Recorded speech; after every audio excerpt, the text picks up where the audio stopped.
Let's read and reflect.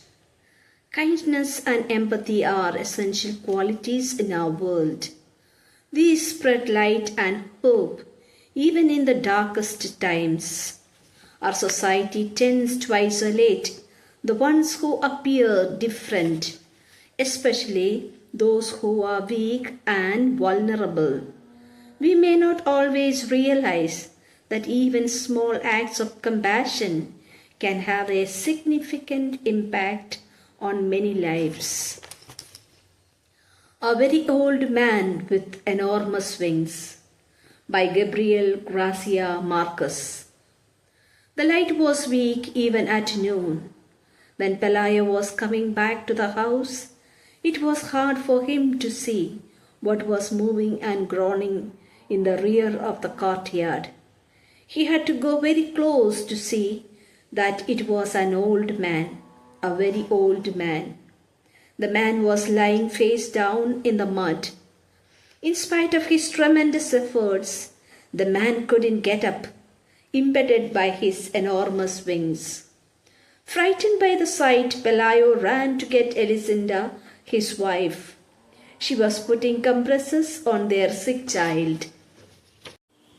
He took her to the rear of the courtyard. They both looked at the fallen body. The man was dressed like a rag picker. There were only a few faded hairs left on his bald skull and very few teeth in his mouth. His pitiful condition seemed that of a drenched great-grandfather. This took away any sense of grandeur he might have had. His huge buzzard wings, dirty and half-plucked, were entangled in the mud. They looked at him so long and so closely that Pelayo and Elisinda very soon overcame their surprise. In the end, they found him familiar. Then they dared speak to him. He answered in an incomprehensible dialect with a strong sailor's voice. They concluded that he was a lonely castaway from some foreign ship, wrecked by the storm. Then they called in a neighbor woman to see him. All she needed was one look to show them their mistake. "He is an angel," she told them. "He must have been coming for the child, but the poor fellow is so old that the rain knocked him down." On the following day, everyone knew that a flesh and blood angel was held captive in Pelayo's house. Pelayo watched over him all afternoon from the kitchen, armed with his bailiff club. Before going to bed, he dragged him out of the mud and locked him up with the hens in the chicken coop. A short time afterward, the child woke up without a fever and with a desire to eat. Then they felt magnanimous. They decided to put the angel on a raft with the fresh water and provisions for 3 days and leave him to his fate on the high seas. But when they went out of the courtyard, at the first sight of the dawn, they found the whole neighborhood in front of the chicken coop having fun with the angel. The visitors were tossing him things to eat through the openings in the coop. It was as if he weren't a supernatural creature, but a circus animal. The news of the captive angel spread with great rapidity. After a few hours, the courtyard had the bustle of a marketplace. The couple had to call in troops to disperse the mob. They got the idea of fencing the yard and charging 5 cents for admission to see the angel. The curious came from far away. The most unfortunate invalids on earth came in search of health. Pelayo and Elisinda were happy with the fatigue. In less than a week, they had crammed their rooms with money.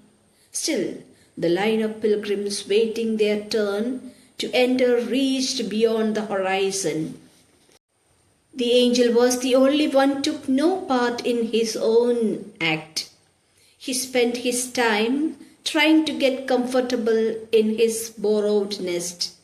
At first they tried to make him eat some mothballs, but he ate nothing but eggplant mush. His only supernatural virtue seemed to be patience. He was quite patient when the hens pecked at him, searching for parasites in his wings. He was patient again when the cripples pulled out his feathers to touch their limbs with. He remained patient when even the most merciful threw stones at him. After all, they were only trying to get him to rise so that they could see him standing. It so happened that during those days there arrived in the town a traveling show. The main attraction was a woman who had been changed into a spider by a burst of thunder and lightning. The admission fee to see her was less than the fee to see the angel. So the people flocked to see her. They were also permitted to ask her all manner of questions about her observed state. The owners of the house had no reason to lament. With the money they saved, they built a 2-story mansion with balconies and gardens. It also had high netting so that the crabs wouldn't get in during the winter, and iron bars on the windows so that angels wouldn't get in. Pelayo set up a rabbit warren and gave up his job as bailiff for good.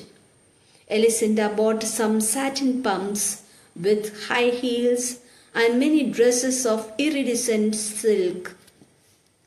The chicken coop was the only thing that didn't receive any attention. The dung heap stench from the coop was turning the new house into an old one. At first, when the child learned to walk, they were careful that he did not get too close to the coop. But then they began to lose their fears and got used to the smell. Before the child got his second teeth, he had gone inside the chicken coop to play. As the wires were falling apart, they both came down with the chicken pox at the same time. The doctors who took care of the child couldn't resist the temptation to listen to the angel's heart. He found so much whistling in the heart and so many sounds in the kidneys. What surprised him most, however, was the logic of his swings. They seemed so natural on that completely human organism. He couldn't understand why other people didn't have them too. When the child began school, the sun and rain had caused the collapse of the chicken coop.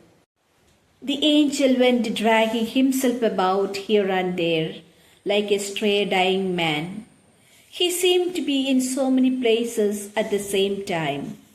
He could scarcely eat, and his eyes had also become so foggy that he went about bumping into pots. Pelayo threw a blanket over him and let him sleep in the shed. Only then did they notice that he had a temperature at night. They became alarmed, for they thought he was going to die. And yet he not only survived his worst winter, but seemed improved with the first sunny days. He remained motionless for several days in the furthest corner of the courtyard. At the beginning of December, some large stiff feathers began to grow on his wings. They looked like the feathers of a scarecrow. One morning, Elisenda was cutting some bunches of onions for lunch when a wind blew into the kitchen. Then she went to the window and found the angel in his first attempts at flight. These were so clumsy that he was on the point of knocking the shed down as he couldn't get a grip on the air.